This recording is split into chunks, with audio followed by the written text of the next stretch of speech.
travel isn't just about destinations, it's about the people you meet, the cultures you immerse yourself in, the stories you carry home. I'm Relebogile Mabocha, and on my travel feature, I take you on a journey beyond the guidebook. Each week, I connect with fellow travelers, insiders, and storytellers to bring you the heart of every place. Whether it's a hidden gem right here in South Africa or a dream destination abroad. Join me as we travel through conversations, memories, and inspiration. Listen wherever you get your podcasts. And now, The Money Show with Stephen Grootes on 702. Let's walk the talk. The Money Show with Stephen Grootes is brought to you by ABSA Corporate and Investment Banking. ABSA is a proud lead sponsor of B20 South Africa 2025. Good evening. I don't know how you felt when you first heard about the US attacks on Iran. As always, it was, yesterday morning, and I got it by WhatsApp. I'm sure that's probably how you got it too, is that it is by WhatsApp. Then off you go to EWN, you go to whichever news site you trust, and you go from there. But it is one of those moments when you go, oh my word, those moments where you feel the world, maybe the foundations of what you know, shifting on its axis slightly.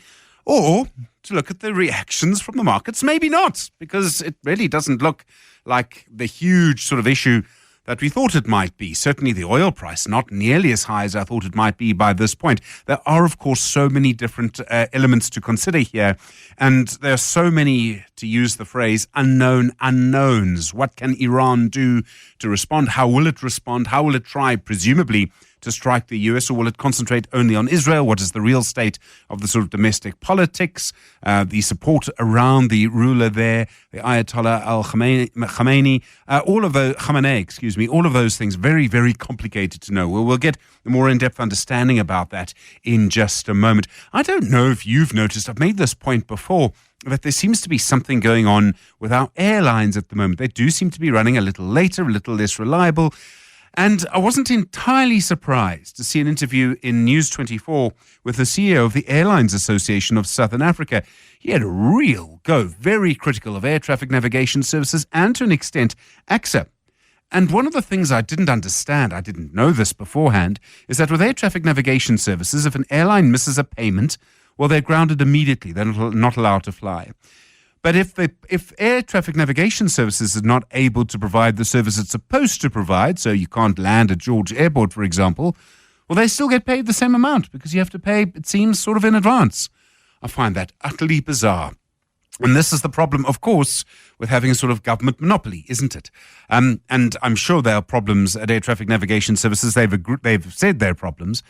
I still don't understand how these problems could have happened really in slow motion. And I think the CEO is currently on a suspension after a process initiated by the Transport Minister, Barbara Creecy. But I can't help but feel that something more urgent maybe needs to happen. And by the way, when you are the CEO of one of these companies, they are very important. So when you run something for government, it's not like you're getting paid peanuts to do it either. So I just can't help but feel that there's an awful lot going on there. Good to hear from you this evening. 011 883 0702 021 4460 567. And of course, voice notes on 072 702 1702. The Money Show With Stephen Grootes, live on 92.7 and 106 FM. Streaming on the Prime Media Plus app. and DSTV channel 856. Well, as Iran warns it will retaliate for the American strikes on its nuclear facilities, the US and the UK have told their citizens in Qatar not to move around. Israel is still hitting targets in Iran tonight, while the US President Donald Trump has hinted again he might want regime change in Tehran. At the same time, the Chinese Foreign Minister Wang Yi saying the US attack set a bad precedent. But for the moment, most global markets seem to be taking the US attacks in their stride. Oil prices did jump, have fallen back to roughly where they were on Friday afternoon, despite the fact Iran does have some options to severely limit the amount of oil available to be sold. We start your coverage tonight with, once again, Professor Abel Eerstehuizen, the military strategist at the University of Stellenbosch. Abel, good evening. So glad you're able to join us again tonight. Thank you. We can all see Iran seems to have suffered extensive damage. We don't know the exact nature of that damage. What options does it have to respond at this point? Yeah, that's an interesting question, and I think there's two options for Iran at the moment. The one, of course, is perhaps three. I mean, we have already seen that it responded by attacking Israel with missiles. But let's leave that for the moment. The one option, of course, is to use to weaponize its petro industry, to close the Strait of Hormuz, and put pressure on the oil market, if I can put it like that. That's the one option. The other option, and I think there's something to be seen about that the last day or so, is to just sit quiet, let this die down, and then think about how to respond and wait for the appropriate time to respond. And I hope that they will follow that strategy to let time comes in play and let them think about how to respond.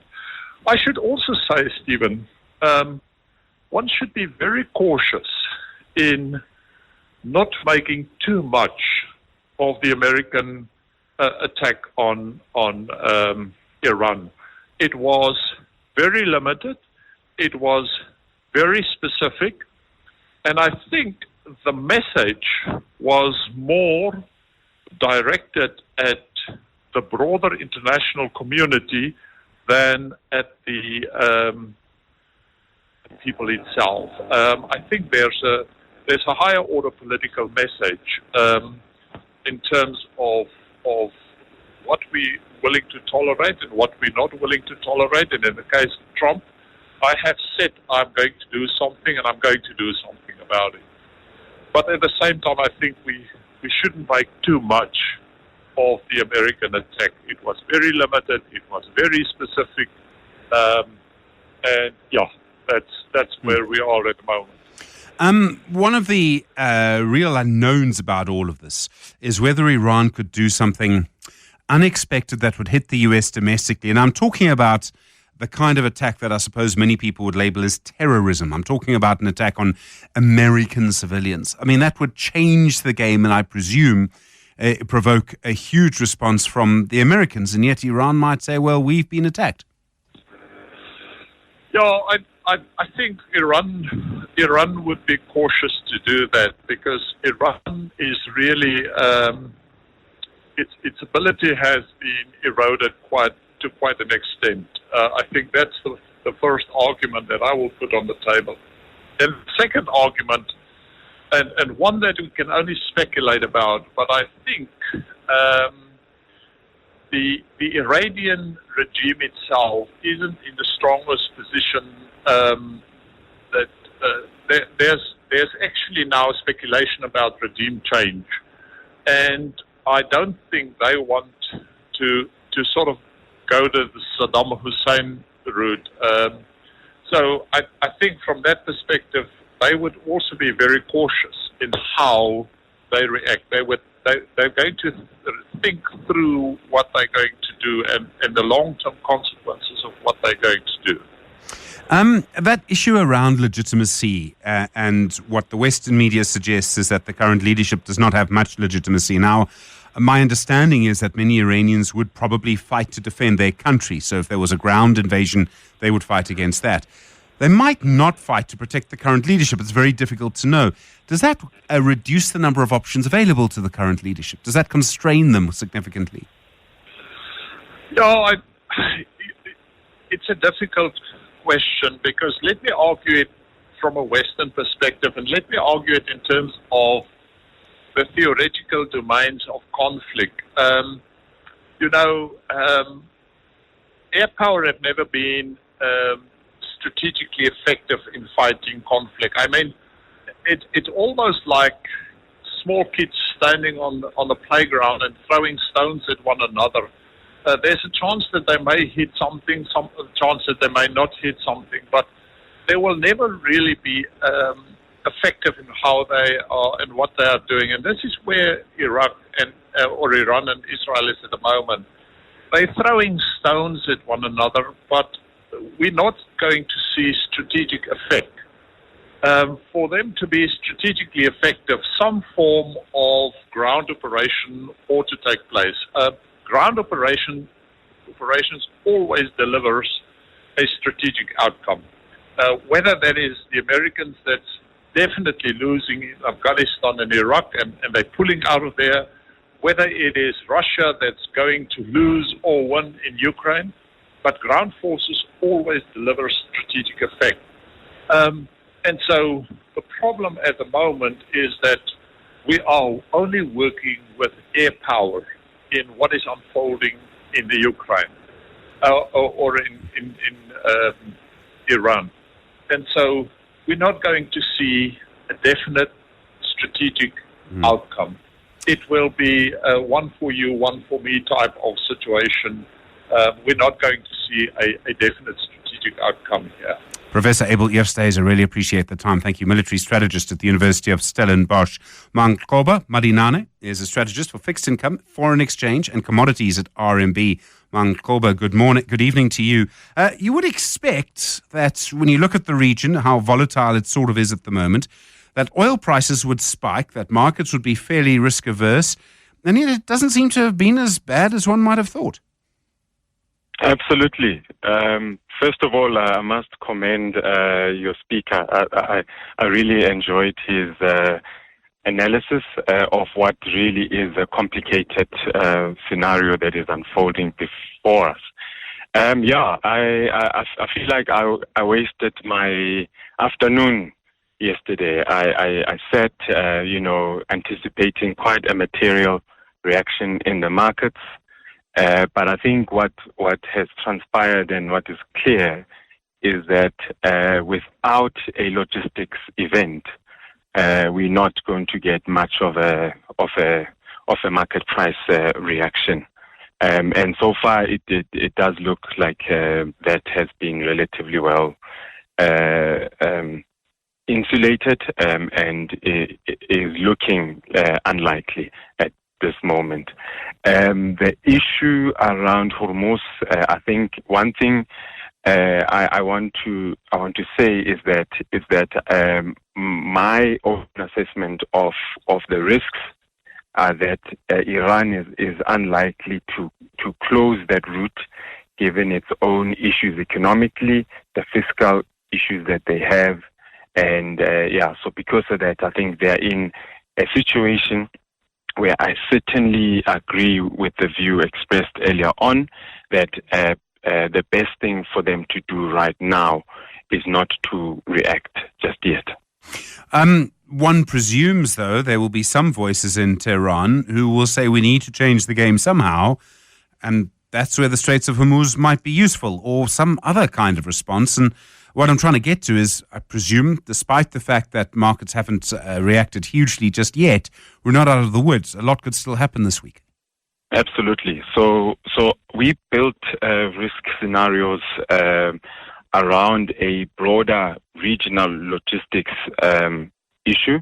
So the pipeline infrastructure that is in the region, concentrated across several economies, but particularly in Saudi Arabia. And Saudi Arabia, we think, is quite an important economy to focus on what happens in there, because our thesis around the oil market at the moment is that because of the available capacity to ramp up oil output that sits within OPEC Plus, predominantly concentrated within the Saudi Arabian economy, means that one of the options that could happen is that Iran could rather launch a direct attack on the oil refining as well as pipeline infrastructure within the Saudi Arabian economy. But it's not only them.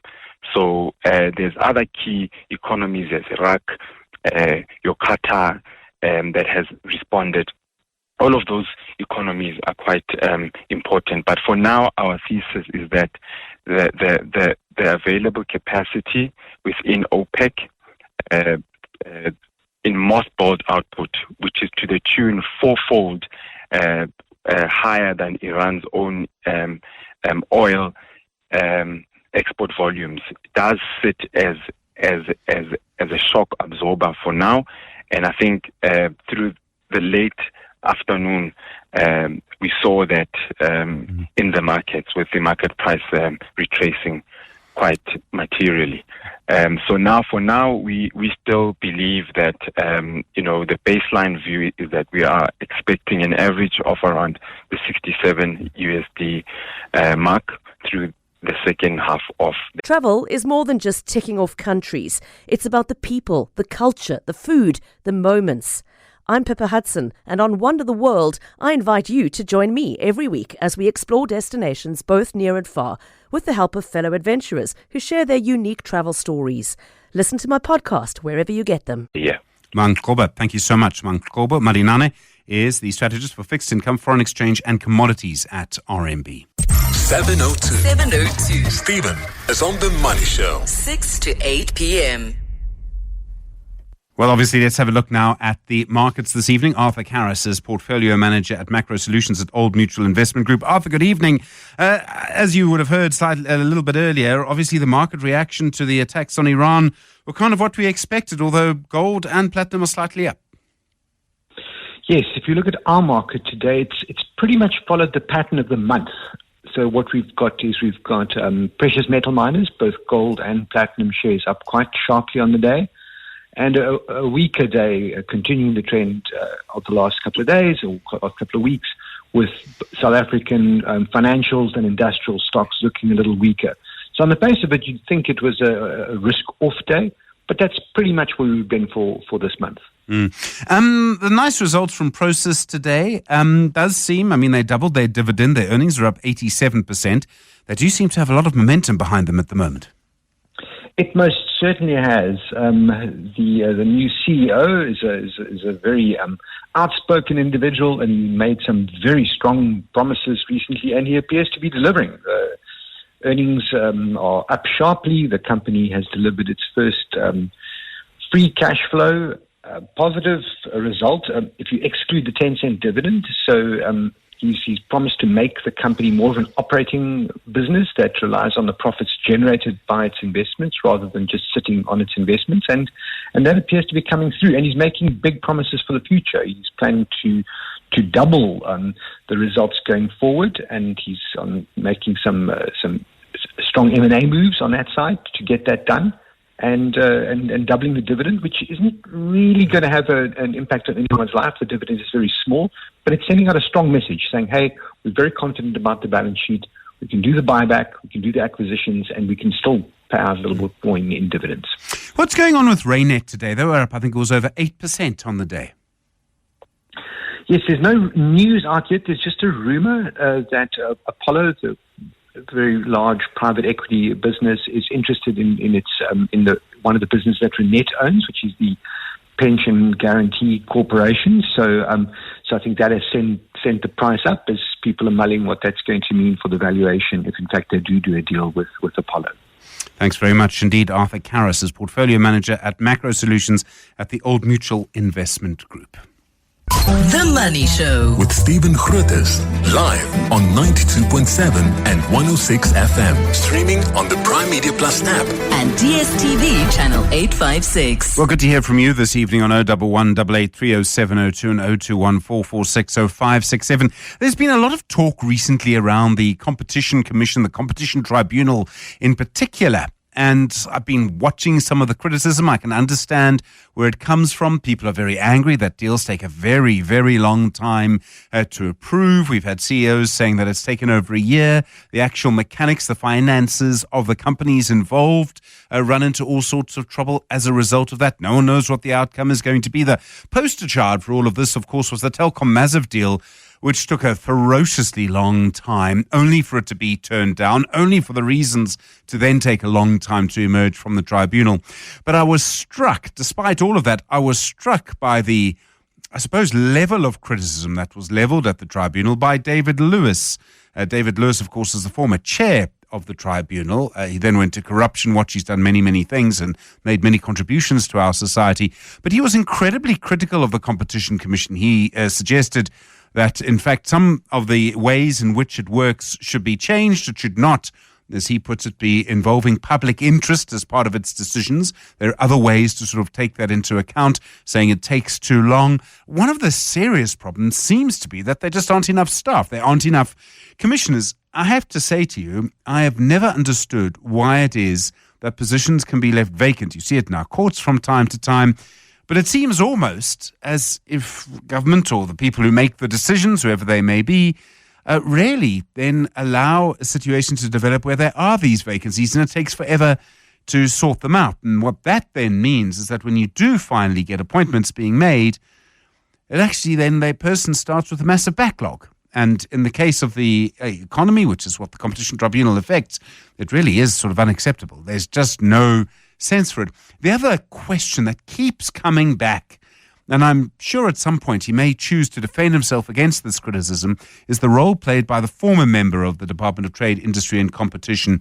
And I'm talking, of course, about Ibrahim Patel. And the suggestion came forward again in the interview David Lewis gave to the Sunday Times, in which he suggested that politics somehow plays a role, that there's a kind of negotiation. I know other people have made this point, that there are political negotiations that really shouldn't be happening. This should just be, and it is a legal forum. It should be made on a legal basis with very clear legal criteria. That's what judges do. This is what the Competition Tribunal should be doing as well. So I find it fascinating that we have this situation developing once again. I would suggest that what maybe needs to happen at this point is that someone somewhere needs to rethink big parts of this process. I don't think it should be part of the national dialogue necessarily, but I do think that we actually need to have a little bit of a sit down and work out what works and what doesn't. And we've been trying for some time to get the Minister Parks Tau on the radio to discuss this and many, many other issues. Haven't had much luck with that. We'll keep trying. We'll look for the right moment as well. Travel isn't just about destinations. It's about the people you meet, the cultures you immerse yourself in, the stories you carry home. I'm Relebogile Mabocha, and on my travel feature, I take you on a journey beyond the guidebook. Each week, I connect with fellow travelers, insiders, and storytellers to bring you the heart of every place. Whether it's a hidden gem right here in South Africa or a dream destination abroad. Join me as we travel through conversations, memories, and inspiration. Listen wherever you get your podcasts. He's welcome, of course, to get in touch too. But there is something going on in the Competition Tribunal, I think, that is beginning to have a very big impact on the way our economy works. At some point, there is going to have to be some kind of reckoning. We shouldn't really have to go on like this. Voice notes this evening on 072 702 1702. And, of course, good to hear from you on 011 883 0702 and 021 446 0567. 702. Stephen is on X. At Stephen Grootes. Well, lots to come in the next little while. We'll be talking about our airports and air traffic navigation services. There have been all sorts of problems of late, it seems, with this. Delays, flights disrupted, cancelled in some cases. Of course, as you're aware, there were problems with ATNS, the Traffic Navigation Service people, when it comes to the situation around some of the flights that were going to George and to other places. So we are intending to focus on that in the next little while. Looking forward to our conversation from 7:30 this evening as well. Dr. Glenn de Grey, someone who's played really an immense role in our society over many, many years. We'll be talking about that this evening from 7:30 as well. 702. Stephen is on The Money Show. 6 to 8 p.m. Well, a series of comments today from the CEO of the Airlines Association of Southern Africa, Aaron Monetsi, in which he says our airlines are losing a large amount of money because Airports Company South Africa is not keeping our airports running properly. Also telling News 24 that the problems at air traffic navigation services are leading to delays and cancellations. Well, Aaron Monetsi is on the line now. Aaron, good evening to you, and thank you for your time. What problems are our airlines having at the moment? Thank you very much, Stephen, and good evening to your listeners. We've been having quite a number of challenges with both the operations at our airports as well as from the aviation and navigation services provider. To start with, I think everybody is aware that the Minister of Transport, Honorable Minister Barbara Creasy, highlighted the challenges at ATNS, particularly regarding the instrument flight procedures, which are like the roadmap that enables our airlines, our pilots, to operate and fly safely from airport to airport. And when those flight procedures are not either validated or approved by the regulator, which is the Civil Aviation Authority, we then have a problem because there are some operations that cannot be carried out, and that results in our airlines having to either cancel flights or combine flights in order to meet their commitment to their customers. And from an airport's point of view, the challenges also pertain to basic infrastructure and procedures, such as standard instrument departure procedures or standard terminal arrival routings. If those processes are not properly regulated by the airports and the air navigation service providers, then our airlines are forced to try as much as possible to meet their commitment to you as the passenger with regards to the scheduled or the advertised time of departure. But when they get to the departure point, then they are held back because there is a long queue of aircraft ahead of them that are also being delayed. And we end up with those delays now having a knock-on effect, not only on the cost to us as airlines, because when an aircraft does not take off and it's idling, it is burning fuel, and it has a knock-on effect in terms of the turnaround of that aircraft to come back to base and be able to complete another mission. And the knock-on effect goes on from one airline aircraft delay to several routes that are delayed. And when the routes are delayed, then it means passengers are inconvenienced. And we as the airlines have to meet our commitment in the case of an eventual cancellation of a flight and there is no alternative. Duty of care says that we must look after the passenger by either putting them on another airline, another operator, or if there's no other airline operator, we have to put them up in a hotel until they get the next flight. And that all comes to us as airlines. That's our responsibility. Those are, in a nutshell, the challenges that we've been facing, and it has had knock-on effect on our profitability. As I understand your deal with air traffic navigation services, if you miss one payment, if you're an airline and you miss one payment, they ground you. But if they are not able to provide a service, the airline, or they provide a bad service, the airline still has to pay. Is that right? I mean, that seems very one-sided. That is very correct. If we don't pay our payments that are due to them, we are grounded without even having any chance of negotiating. And that's where our airlines are very, very concerned, because we are paying, we are meeting our part of the bargain, our part of the deal. We are paying, but unfortunately, we are paying for a service that we're not receiving. And not only that, because we're not receiving the service, we are now having to make our own arrangements to make sure that our aircraft operate safely and our passengers are taken care of. So it's almost like a double whammy for us. We are paying a service provider who's not providing us with all the services we're paying for. And then we're having to pay for our customers and also to make sure that our operations are safe. The issue at airports. Now, some of the walkways don't work. This is an AXA issue. They were neglected during COVID.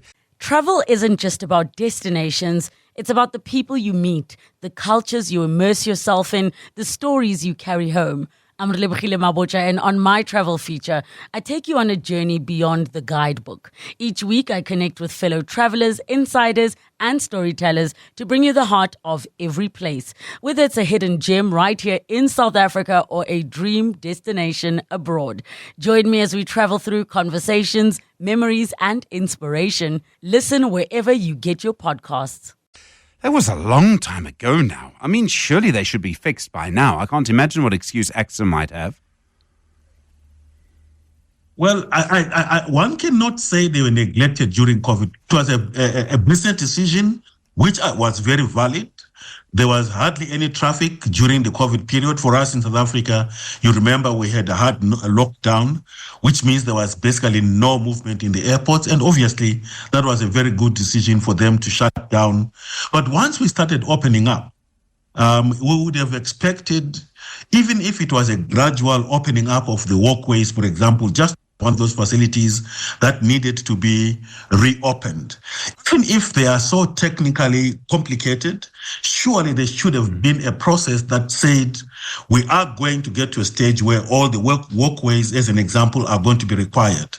And then they must be opened gradually, and the maintenance must be done gradually until we get to a stage where all the facilities are available. Again, we pay for these facilities. Even passengers pay airport service charges, and they are not getting what they are paying for. We are not getting what we are paying for. And if we miss a payment to AXA, we are grounded. Again, it's a double whammy for us. Passengers complain to us because they are beholden to us. They are contracted to us because we collect the money from the passengers. When they get to the airport and these things are not happening, the passengers don't go to AXA. They come to us and say, you as the airlines are not meeting your bargain, and they are not happy with us.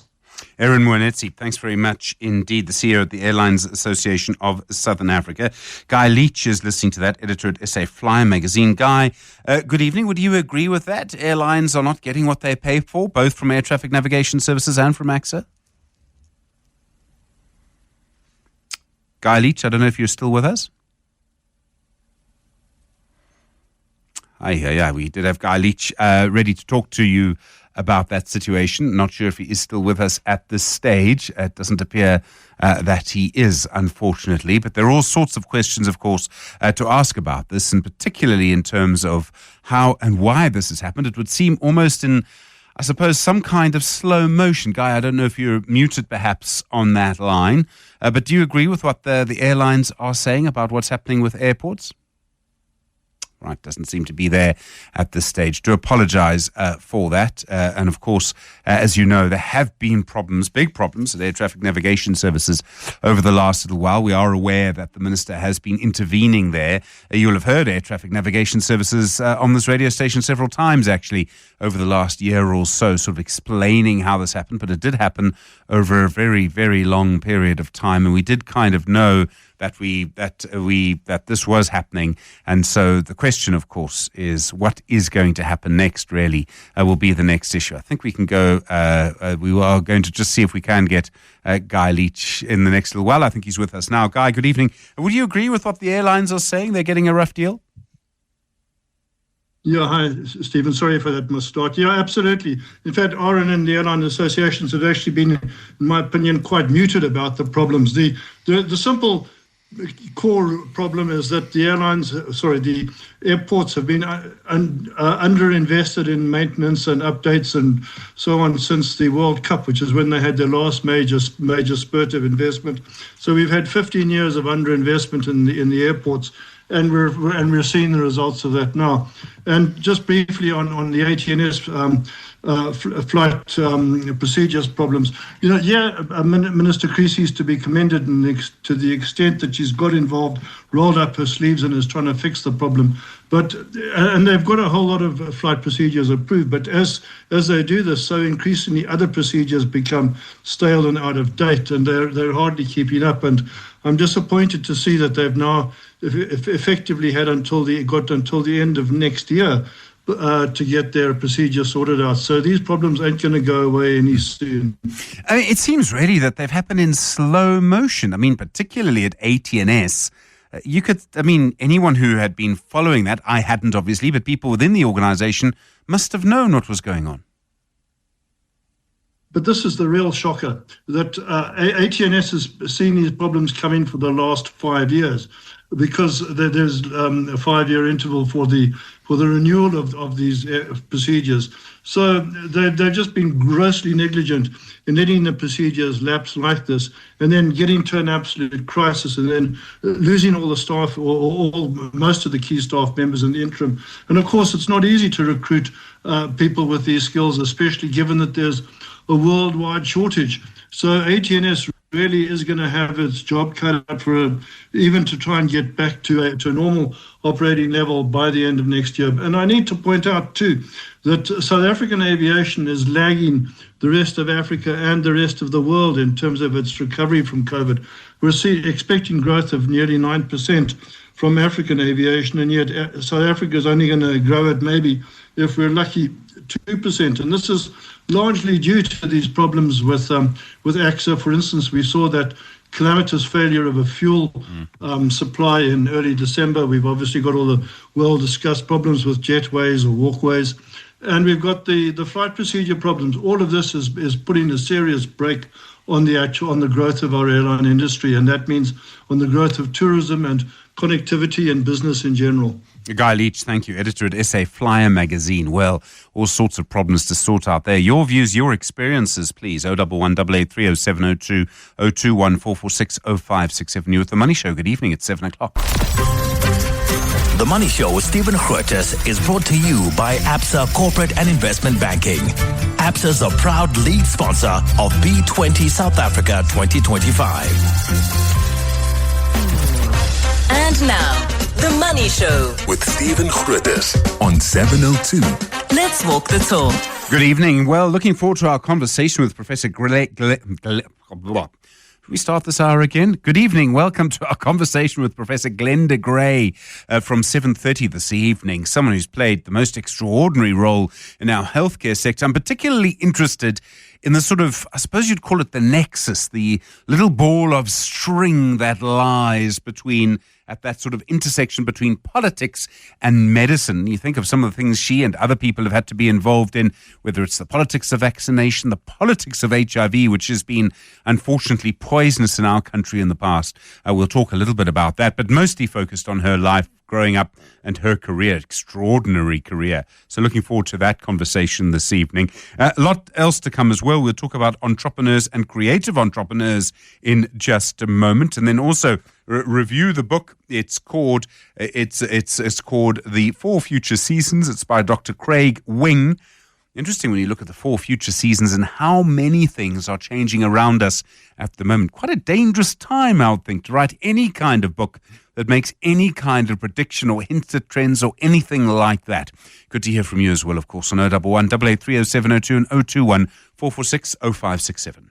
702 with Stephen Grootes. Email him on stephen@702.co.za. On the next Money Show, personal finance expert and co-founder of Galileo Capital, Warren Ingram, will help you understand the rand and how it moves our money.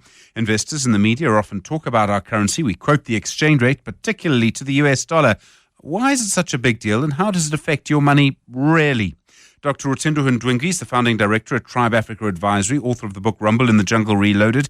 He'll have your analysis of all of the top business news from around our continent, and we'll keep an eye on global geopolitics and the top business news of the day. 702.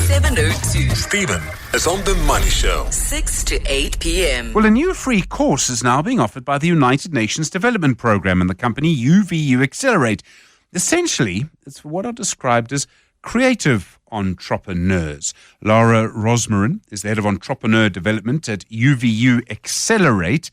Lara, good evening to you. How do you describe a creative entrepreneur? Don't they all fit into that category in some way? Hi, Stephen. Thank you so much for hosting me on your show. UVU Africa and UVU Accelerate are really excited to partner with the United Nations Development Plan in the creation of this Timbuktu hub in Cape Town, as well as this ideation phase program. But I think what differentiates this program is it's designed to support early stage entrepreneurs in Africa's creative industries. So particularly those with innovative and socially driven ventures. And we're really going to provide structured incubation experience to help these founders refine their ideas, build sustainable business models, and access ecosystem support. Okay, so what's a creative entrepreneur? So a creative entrepreneur is somebody that's working within the creative industries and that is really struggling to move his business from an ideation phase to perhaps more of a proof of concept or to a build and grow stage. So we're looking at fashion and textiles, digital arts and animation, music and performing arts, film and content production, crafts, publishing, gaming, architecture, culture, tourism, you name it, that all falls within the creative bucket. Okay. I mean, there'll be lots of people within this space. Some of them will be doing all right, some will not. You say specifically sort of early stage. I mean, what are the main skills you think that people need to learn at that point? So we're looking for those ideation phase businesses that are really on the cusp of growing an idea into a business. So we need to teach some business skills, perhaps some financial skills, some marketing skills, We need to test and validate the idea or concept to see if perhaps it has got legs and there is a market for what they're working so hard on. And another piece that I think this program is going to bring together is going to connect entrepreneurs from all over Africa in the creative space to one another. And in doing that, we're going to form a support network for these entrepreneurs, as well as an opportunity to partner together in the space. Okay. And I mean, so there are lots of different things out there for entrepreneurs at the moment. We showcase as many as we can. I must say, I haven't heard of the United Nations getting involved in this particular way before. So this is very interesting. This is their first creative hub that they're building in South Africa and in other areas and in other countries. They're focusing on other hubs. But this really is the beginning of what we hope will be a long and meaningful journey to help the fantastic creative entrepreneurs in our country to build and grow and scale and ideate new businesses. How does the course actually work? I mean, is it classes? Is it something else?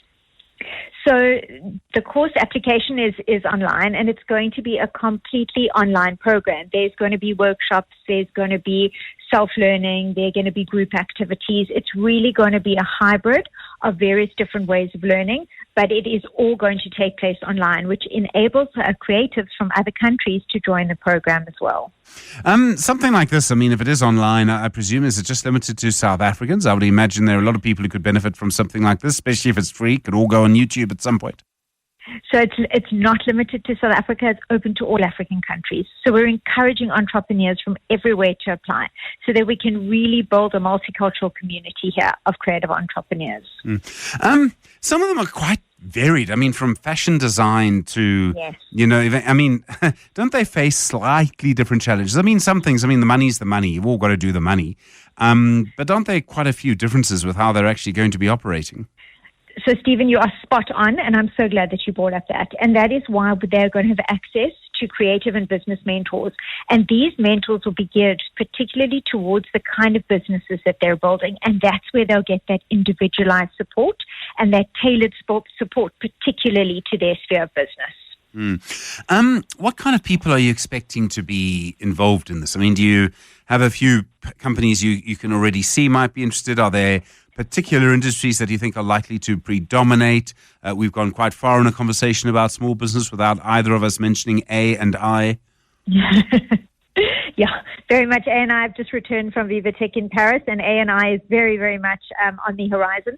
So to give you an indication, last year we launched a different kind of accelerator program, but also focused on the creative industry in South Africa, Lesotho, and Malawi in partnership with the French Embassy. And there were over 700 applications within a very short period of time. So we know that there are lots of creative businesses out there, and that's for those three regions. So we're expecting to be inundated with applications, and I know that our team are already wading through quite a significant number. And they're going to come from, as I mentioned, all different creative spheres. And I'm hoping that there'll be some spheres that we didn't even anticipate that are looking for help. Is there a specific reason why you've chosen creative entrepreneurs and not other sectors? So we do work in other sectors, and we have various programs geared to other sectors. But this one is specifically focused in partnership with the UNDP on creative. And that's why we're working in this space. Lara Rosmarin, thanks very much indeed. Head of Entrepreneur Development at UVU Accelerate. The Money Show with Stephen Grootes, live on 92.7 and 106 FM. Streaming on the Prime Media Plus app and DSTV channel 856. Just a further reflection on the conversation we had about airports, the problems with air traffic navigation services. We often talk about what will it take to grow the economy, what kind of restructuring will we need, how different will it be if we did this, if we did that. Sometimes I think actually what we need to focus on is just doing what we're doing properly. In other words, if there's a problem with air traffic navigation services, fix it, and fix it now. If there's a problem with the airports company South Africa, fix it now. Be careful about maintenance, sort out the rule of law, things like that. So instead of thinking of new things, let's do this, let's do that, let's have an argument about the definition of employment and unemployment in the informal sector and all of those things, let's just do what we're supposed to do properly. And in some parts of the country, arguably, where Cape Town in some areas seems to have better service delivery, for example, in the Western Cape, you start to see that happening. Their economy is growing faster than in other provinces. Their crime hasn't gone up as much as in other provinces. Still very high, still in some parts, still the areas of the country with the highest murder rate for lots of deep-seated, complicated and very important reasons. But the fact is that the trends do start to work for you if you do everything that you are supposed to do. And that's maybe where we need to start focusing, is stop messing around with everything else. Just do that. Might be really the best option. And that, unfortunately, seems to be something that's a little tricky at the moment for various reasons. It also goes back to, and we've had this conversation, I don't know, 1 million times over the last few years, accountability. In other words, if in fact someone is doing a good job, reward them. If they're doing a bad job, well then, say, actually, this is a problem. And so let's go from there. But certainly those are some of the issues that I do think we need to sort out. We just can't get into a situation where we're looking for a new this, a new that, this magic intervention, this silver bullet, and all of those things. And instead, all we're doing is not doing what we should be doing properly. If we just did what we should be doing correctly, this wouldn't be so much of a problem. I mean, it is obviously sometimes just about keeping the lights on. That's really all it is. And I think those are some of the issues that we do need to consider and look at over the next little while. Just a thought this evening. The Money Show. Business books. Just as we start this conversation, news, it would seem, this is from the Reuters website now, explosions heard over the Qatar capital Doha after Iran threat to retaliate for U.S. strikes. Also saying a Western diplomat has said there's been a credible Iranian threat against a U.S.-run airbase in Qatar at the moment, and that involving Doha, of course. So there are concerns that perhaps Iran is going to retaliate against the U.S. bombing of its nuclear sites over the weekend, which is perhaps an important... Travel isn't just about destinations. It's about the people you meet, the cultures you immerse yourself in, the stories you carry home. I'm Relebogile Mabocha, and on my travel feature, I take you on a journey beyond the guidebook. Each week, I connect with fellow travelers, insiders, and storytellers to bring you the heart of every place, whether it's a hidden gem right here in South Africa or a dream destination abroad. Join me as we travel through conversations, memories, and inspiration. Listen wherever you get your podcasts. Slightly strange but correct segue into our next book. It's called 4 Future Seasons. It's by Dr. Craig Wing. Bronwyn Williams, the trend translator and future finance specialist at Flux Trends, has been looking at this. Bronwyn, the backdrop, of course, of Iran and the Middle East tonight. And this is a book trying to understand what is changing in the world. Yeah, it's a book that's trying to match your natural frame of how you see and perceive the future, either as being something of a threat or something as being as an opportunity, with, of course, the reality, too, of what's going on, whether the reality that you see around you is likely to continue the way it is or likely to, as we're seeing right now, fracture or challenge a lot of your assumptions. How do you work out what's going to be an opportunity and what's going to be a threat? And something can be both of those things. Yeah, so I think first we can take a step back in terms of the thinking behind this book. This book is based on Dr. Wing's PhD research, where he was looking at what makes organizations and teams future fit. I know future fit is, of course, a little bit of a cliche, but he was really looking at what futurists like myself would call the foresight maturity model of an organization, or the foresight maturity mindset of your leadership team.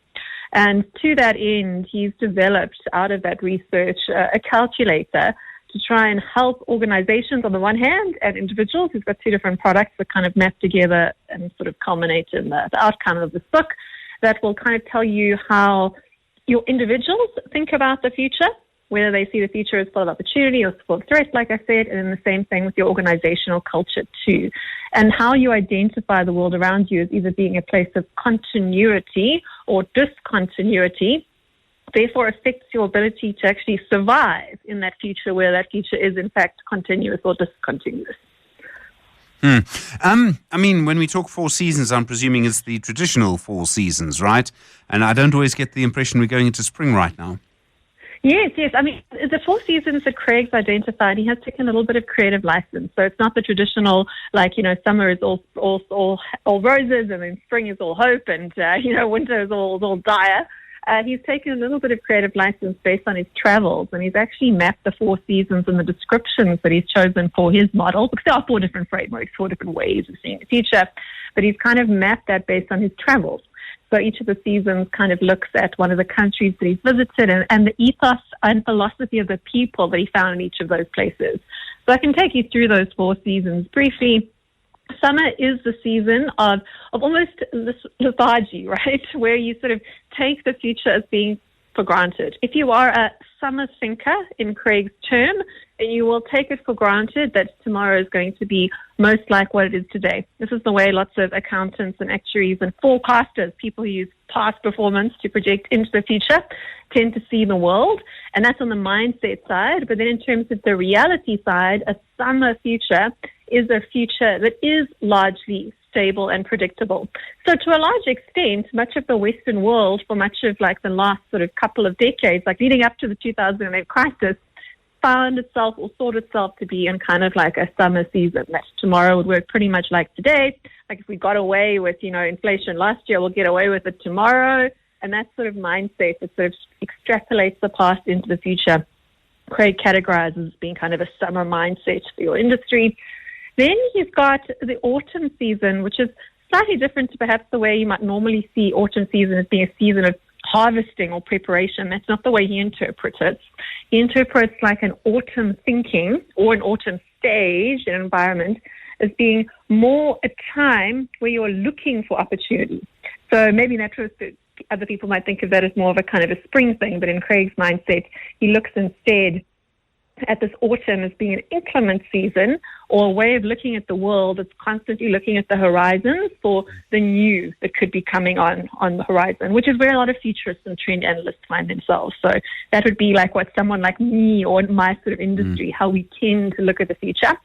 And then you've got the winter, which is the season of what we're in kind of now in a geopolitical space, but it's also the mindset of the entrepreneur, of the person who goes after those things. So the autumn thinker might see opportunities or threats.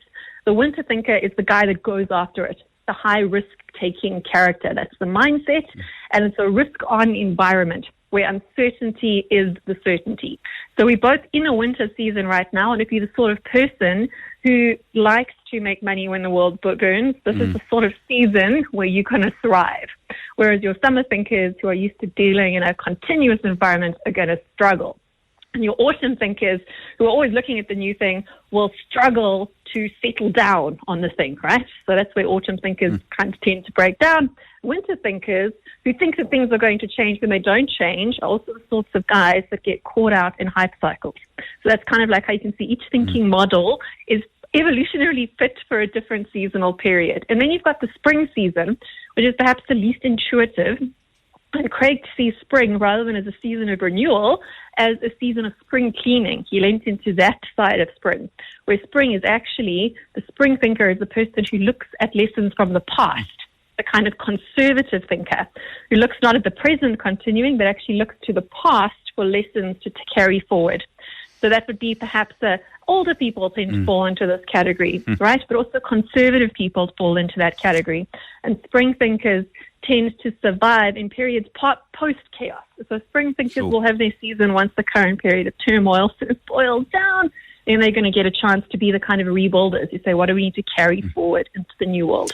So it's really a case of mapping what sort of thinker you are and then seeing what sort of world you're in to kind of compensate your strengths and weaknesses. Bronwyn Williams, thanks very much indeed. Trend translator, future finance specialist at Flux Trends. The book is 4 Future Seasons. It's by Dr. Craig Wing. The Money Show with Stephen Grootes is brought to you by ABSA Corporate and Investment Banking. ABSA is a proud lead sponsor of B20 South Africa 2025. Well, from time to time, as you know, we like to speak to someone about their career, what they've done, how they've made their money, but really their career in this time slot on a Monday. And it's my great honor to tell you tonight that we're speaking to Professor Glenda Gray. You'll know someone who spent a lot of her life working against HIV. She is also, of course, you will remember, played a very prominent role during the time we were developing vaccines and vaccinations against COVID-19. And someone who's really spent her life trying to help people. Glenda, good evening, and thanks so much for taking the time to speak to us tonight. Good evening. I hope you can hear me. Good evening to your listeners. No, thank you. Travel isn't just about destinations. It's about the people you meet, the cultures you immerse yourself in, the stories you carry home. I'm Relebogile Mabocha, and on my travel feature, I take you on a journey beyond the guidebook. Each week, I connect with fellow travelers, insiders, and storytellers to bring you the heart of every place, whether it's a hidden gem right here in South Africa or a dream destination abroad.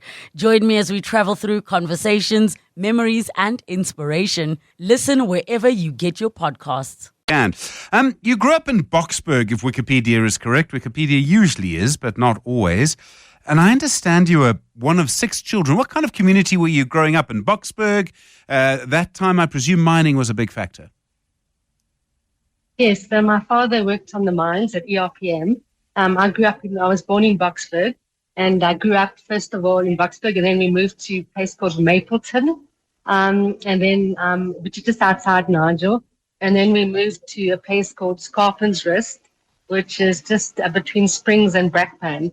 And I used to catch a train from Scarpin's Rest station to Boksburg East to go to my primary school, Martin School, in the morning. So my parents we would catch the train at 6:30 in the morning and get to Boksburg East at 7 and then walk to school so we could save our money for ice cream.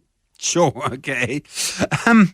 From what I've read, you were pretty keen to be a doctor pretty early. Now, there were not a lot of female doctors around at the time. What was it about being a doctor that was so important to you? It clearly mattered. I mean, it clearly matters to you still. But what was happening around you at the time that made you think, with such a strong belief as a young person, that you wanted to be a doctor? It's hard to really understand that belief. But as young as 4, my parents told me that I told them that I wanted to be a doctor. I think it happened around the time, at that stage, when we were living on a small holding in Mapleton. A cow was giving birth and there was a breech delivery, and they had to use a rope to pull the calf out. And the vet looked at me and said, "Oh, one day you're going to be a vet." So I said, "No, I'm going to be a doctor and look after human beings." So I guess that was the time I articulated, and it was around this breech delivery of this calf. Was there something about the power of helping an animal then, but helping a human being? The really, I mean, a breech delivery can be very, very dangerous, and yet, you know, the animals would both have walked away. I mean, the calf for the first time walked away healthy. I mean, there's a real power in watching something like that take place, maybe.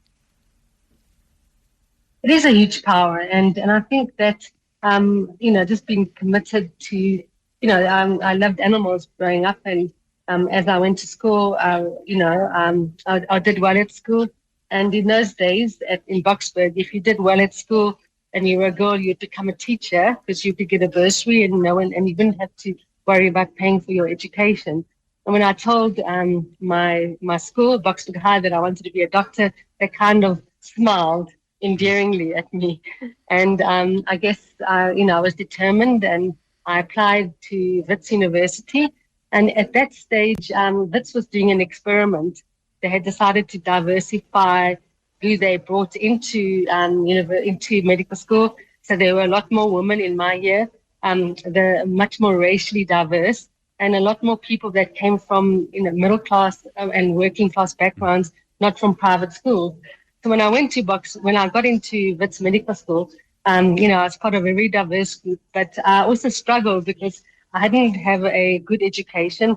In my latter years at school, we were short of maths and physics teachers, and I struggled. So like a lot of people coming into university from education that is not as good as private schools, it takes a while to catch up. So for the first year or two at medical school, I really felt stupid And then suddenly in my clinical years, I caught up to my peers and was able to compete and do as well as people who'd come from better schools in Johannesburg. It's so interesting that, I mean, so often it's really about getting through the first year or two of university, and then you start to see people really grasping whatever it is and off they go, and that clearly happened to you. I do want to skip forward a little bit because I do want to get to some of the other things that you've been involved in, but at one point you clearly realized that HIV was going to be very, very important in South Africa. And when HIV first came on the scene, you know, sort of mid-1980s, I don't think many people realized how important it was going to be. Was there a moment when you realized what the AIDS pandemic and how many South Africans it was going to take, how vulnerable we were going to be, how big this thing is? I think there were three things that pointed me to wanting to do something in HIV. So the first thing was I was a student activist during apartheid, and the organization I worked for, which was Health Workers Association, used to organize communities around health issues. And with HIV emerging, I worked in that sector, trying to mobilize communities around HIV and work with them. And then I went and worked at Baragwanath Hospital, and I worked in the main ICU. And the cardiothoracic surgeon who was in charge of ICU was this brilliant surgeon. And I could never understand why he wasn't working in the theaters. And he was one of the first people in South Africa who got HIV, and he died in 1988. And he was a very bright man and very talented. And so his death affected me, and knowing and working with him and him dying a year later was terrible. And then the third thing was, as I was working in Baragwanath Hospital in the wards, we saw HIV change from an exotic disease in childhood to one in 3 children in our wards having HIV, and we were seeing young babies dying of HIV. So my decision to do HIV research was based on a desire to stop this transmission that was happening from mother to child. And so I designed as a young pediatrician a study to try and prevent breast milk transmission. And then I saw the power of data and the power of science and how data can drive decisions, particularly around that time. We were starting to do work with antiretroviral therapy. And at that stage, the government didn't want to provide nevirapine or AZT to pregnant women to stop HIV, stop transmission. And we were able to show data which won the court case. And then I realized how powerful clinical data is and how it can drive policy. So if you find something works, a TB vaccine or a drug, that can change people's lives because you can prove it. The drug can get registered. It can get into clinical care, and people's lives can be saved. And so doing clinical research is a very powerful way of changing the world in terms of improving people's lives. It was a little bit of a mad time in that the people who are making some of these decisions, and you talk about the court case that was in direct response to the policies of the Mbeki government and some of the people around him. I was starting to report just towards the end of Manto Tshabalalam's amongst time as health minister, but before that, there was Nkosazana Dlamini Zuma. I don't know if this is true, Glenda, but there's a story about you and her and an argument in a bathroom somewhere. Is that true?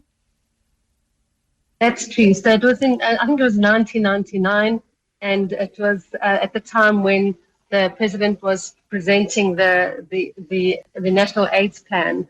And I got up in the audience and said, where is the AZT for pregnant women?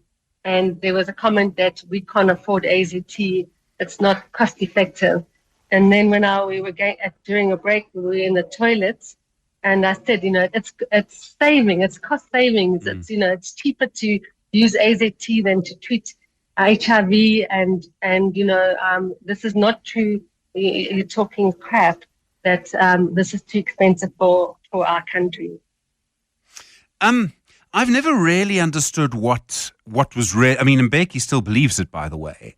He hasn't changed his view. Have you ever sort of come up with an explanation of why so many people at the time believed what they believed? I mean, clearly it was all wrong because we've seen life expectancy in South Africa jump to former President Jacob Zuma's great credit. It was something he did, he put ARVs into state hospitals and life expectancy went up by 9 years. Have you ever sort of come across a rational explanation for why so many people were against them? I don't understand the denial, and maybe it was a combination of, thinking that big pharma was trying to make money, and that these drugs were toxic, and it was a way to offload antiretrovirals into low and middle income country settings. So there was this anti-colonial approach that may have driven it, and a distrust of big pharma who do make profits. As well. So I think it was a combination of that, as well as, trying to not believe that people were dying around you and that there were other reasons that was driving the epidemic, like malnutrition or selenium deficiency. So people tried to find other reasons why children were dying. And we even had the AIDS denialists come to Baragwanath Hospital, and we showed him a child with full-blown AIDS. And he looked at the child and said, "Oh, this is the worst case of selenium deficiency I've ever seen in my life." And we said, this is HIV. And so it was a very hard time, because even though you would take someone to a ward and you'd think that they would be moved by sick children, and they were, and these were Western scientists who also had this dissident view. It's astonishing that it all happened. You mentioned earlier how a young woman finishing school at Boksburg High, who was very clever, would be basically the path was a sort of scholarship to be a teacher. And when you said you were looking at medicine, people went sort of there, dear. You didn't use that phrase, but a kind of condescension. And I mean, it's been interesting to watch how people have described you over the years. So Time magazine said you were one of the world's most influential people. Sometimes people have described you as one of the most influential women in the world. Some women I've spoken to have been recognized in that way, say they found it quite irritating to be described as an influential woman and would rather be an influential person. Do you have a view one way or another? I would like to think that very, very few young women who want to be doctors are treated in the way you were treated back then. Well, I think, for me, I don't see myself in a female role, or I don't see myself gendered in that way. I've been incredibly fortunate to find a career that worked for me. What I don't like is when people stigmatize women who work and they call them career women, because we don't have a term called career men. And so I do find the term... Travel isn't just about destinations. It's about the people you meet, the cultures you immerse yourself in, the stories you carry home. I'm Relebogile Mabotja, and on my travel feature, I take you on a journey beyond the guidebook. Each week, I connect with fellow travelers, insiders, and storytellers to bring you the heart of every place, whether it's a hidden gem right here in South Africa or a dream destination abroad. Join me as we travel through conversations, memories, and inspiration. Listen wherever you get your podcasts. Career women stigmatizing, and so I do think that society doesn't look good on women that work very hard. If when I was younger, if when I was traveling a lot and I was going to conferences, if it was a man that was going for a conference, the mother would say, "Gee, look how well my son is doing." And when I would say I was going to a conference, my mother-in-law would say, "Well, don't you travel too much? What about the children?" And so I think there's a lot of barriers that women have to break to reach their goals, and there's a lot of societal pressure for you to stay at home, work, get a half-day job, don't work over the weekends, don't take calls at night, and be beautiful and a homemaker. And so I think that's a hard narrative to break, and you have to be very brave when you're young to not listen to what your family or society is telling you. I was really lucky because my my siblings were very supportive, and we were all very supportive of each other's careers. So they were always proud of me. But I did feel sometimes that my in-laws judged me in an adverse way from time to time. We're speaking to Professor Glenda Gray this evening, the HIV researcher, vaccinologist, and many, many things, of course, in our society. She's with us through until 8 o'clock. The Money Show with Stephen Grootes is brought to you by ABSA Corporate and Investment Banking. ABSA is a proud lead sponsor of B20 South Africa 2025. Speaking to Professor Glenda Gray this evening about her career and her time as an HIV researcher, pediatrician, and of course someone who's played an immense role in our society. Glenda, I'd like to talk a little bit about COVID-19, and we were all watching what you were doing, what everyone in your field was doing, and there was intense pressure for a vaccine. When it started, when COVID-19 started and you realized we were going into a lockdown and all the rest, were you confident that there would, in fact, be a vaccine for COVID-19? So we knew that so we had been working in HIV vaccine field, and the moment we knew that there was a new circulating strain of coronavirus, a group of people got together.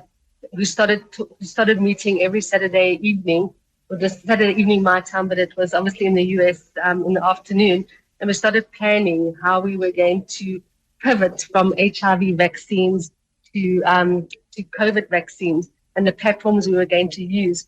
So I was really lucky. We were on calls with Barney Graham at the VRC, the NIH, people from Operation Warp Speed, people like the Paul Stoffels from J&J, and we started designing trials.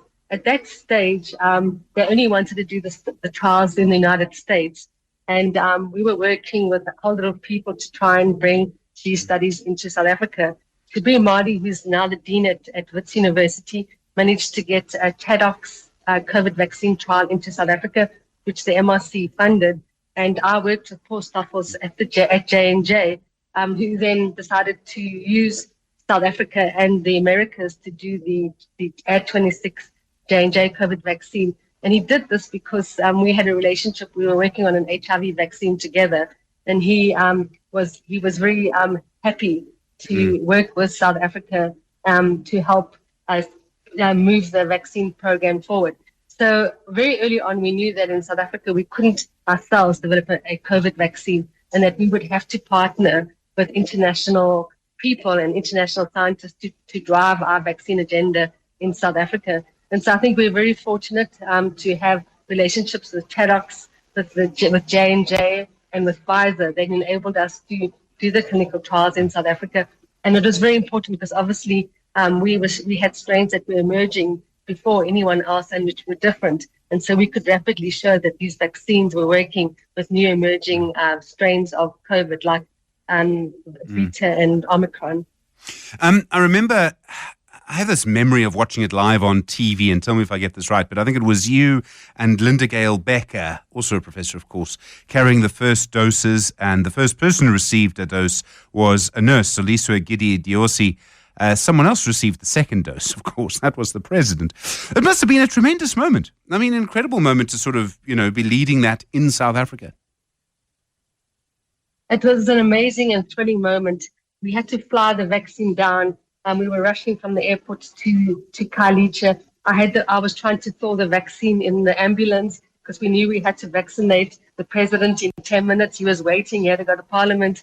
And we were speeding through Khayelitsha in an ambulance. And when we got to Khayelitsha Hospital, we ran into the pharmacy. The vaccine had been thawed and we could draw it up and rush to vaccinate the president and the nurse and the doctor. And we were very important because looking back then, having the president agreeing to be vaccinated together with the Minister of Health and the healthcare workers was critical for vaccine acceptance in South Africa. Very quickly, if you can, the major challenge now, obviously funding is a major challenge and perhaps worse now than it's been for some time. But for you, is it still medically HIV/AIDS? Well, for me, obviously HIV cure is an important part of my next journey, as well as finding an HIV vaccine. But we also have an increasing incidence of cancer in South Africa, particularly amongst those who are HIV infected. So, I envisage for the next 5 to 10 years to be working in those two fields, HIV and cancer. Prof, I really appreciate the time tonight, and thank you for taking the time, and thank you for everything that you've done for our society over the years. You've made such an immense contribution. Thank you. It's a pleasure. Professor Glenda Gray there. Very sort of humble. It's a pleasure. I mean, the things that she's done for our society are just immense. On The Money Show this evening. The Money Show with Stephen Grootes is brought to you by Absa Corporate and Investment Banking. Absa is a proud lead sponsor of B20 South Africa 2025. Well, we've been talking about Iran through much of the show, and we now do have confirmation that they have now hit back at the US at an air base. There'll be more, of course, in the EWN News Bulletin, but that might well start to move markets, and we might well start to see things start to really shift over the next 24 hours. We'll be back with you tomorrow. Good evening. It's 8 o'clock.